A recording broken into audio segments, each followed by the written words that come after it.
Well, hello strangers. Sorry it's been so long since this YouTube tutorial. I promised it ages ago, but I was actually waiting for my new clamp to come so that I could actually get my flip cam in the right position. So sorry for the delay. So what I'm actually going to be showing you today is how to make these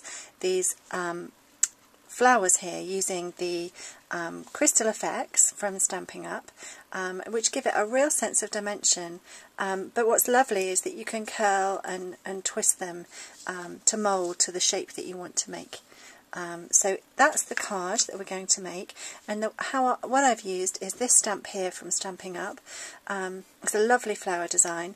It's an individual stamp, so you don't need to buy it in a set, but if you already have a stamp set, I could recommend the Cottage Garden set. You could use this flower here. This is also a great set, or any other stamp you have of a flower image. Some look better than others, and I have to say this one seems to turn out beautifully because it's pointed at the end of the petals. So what you've got is, I'm not going to go through how to make the card because it's very simple, but basically it's just a bit of newsprint crunched and inked, and then these are the leaves, the little leaves from the Stampin' Up catalogue, the die.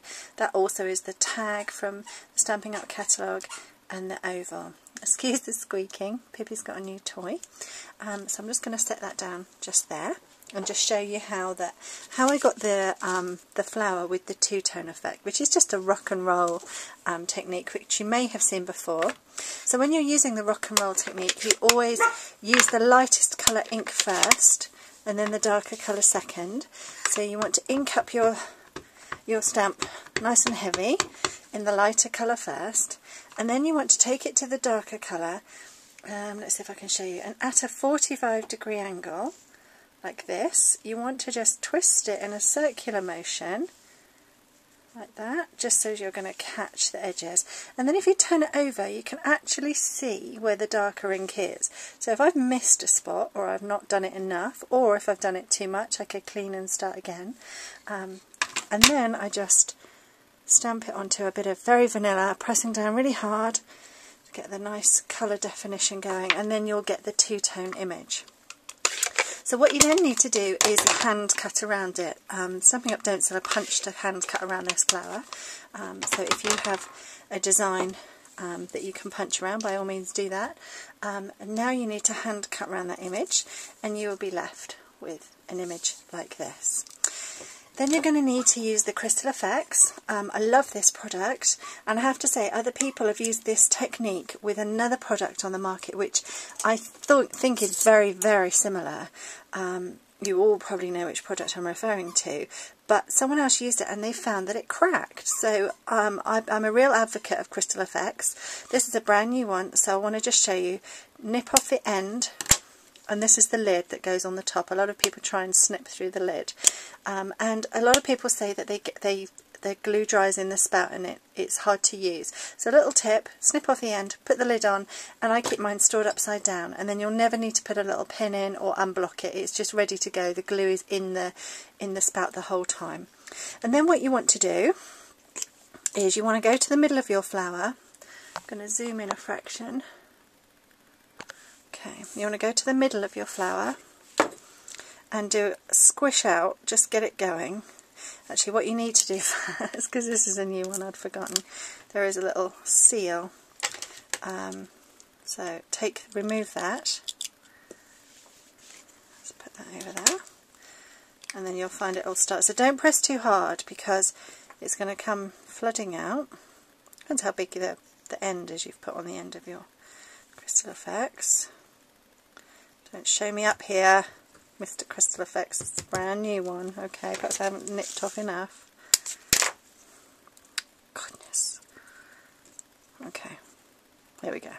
So I just needed to nip a bit more off the end there. So you want to squish into the middle and keep pressing, and you can see that it's bubbling up. And then while I'm going to just move that with the tip, but when I need a little bit more, a little bit of light pressure is going to get me to spread it out on each petal. So the fact that I'm starting in the middle means that it's not going to overlap the edges.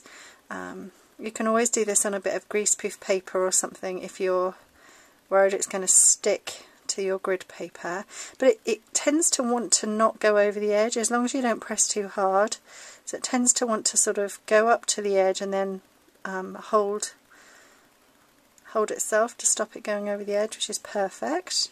So I'm squeezing gently as I'm moving. You'll get really quick at this. It's just getting the feel for how hard you need to press, so it's always best to start off gently and increase the pressure when you're more comfortable. So you're just going to keep squeezing until you've actually covered your flower, so there's no indents and it's all nicely covered with a nice deep surface. Now I'm going to just put the lid on and store it upside down. Now I'm just wondering if I can pick this up and bring it a bit closer so that you can see. So actually I've gone all the way to the edges. If you haven't gone all the way to the edges, and I did just spot that I haven't gone quite to the edge here, it's difficult. I'm not doing it in great light because I'm trying to do it and get it on camera, but you can always, while it's still wet, you've got time to adjust it. And then I'm going to use the glitter from the Stampin' Up catalogue. You don't have to use glitter if you don't want to. You can see that I've used different colour glitter on the different flowers. This is the blue glitter. Now, I've done this with a class with ladies before, and some of them went mad on the glitter. It looked beautiful. So, don't be scared. Just want to sprinkle some glitter. Gosh, I wish Pippi had shut up. I just bought that squeaky toy for her.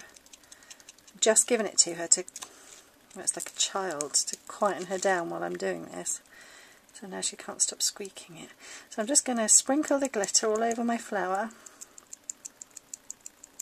Just going to give a nice fine glittery finish, and then you want to set it aside to dry. Now it does take time to dry. Ideally you want to leave it 2 or 3 hours or overnight, as long as you feel that you need to. If you're not sure, you can touch dry it. If it's not quite dry, you can always add a little bit more if you leave an indent. And also at this point, if you wish to add the rhinestones or the pearls, you can do that now as well.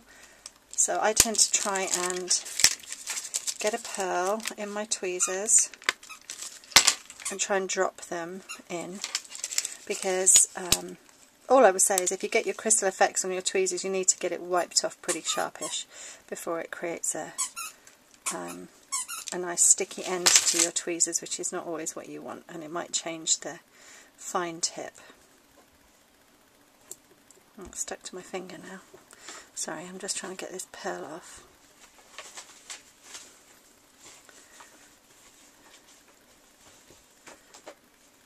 And then that one's flipped over, so it's not hard to just flip it back and move it into position.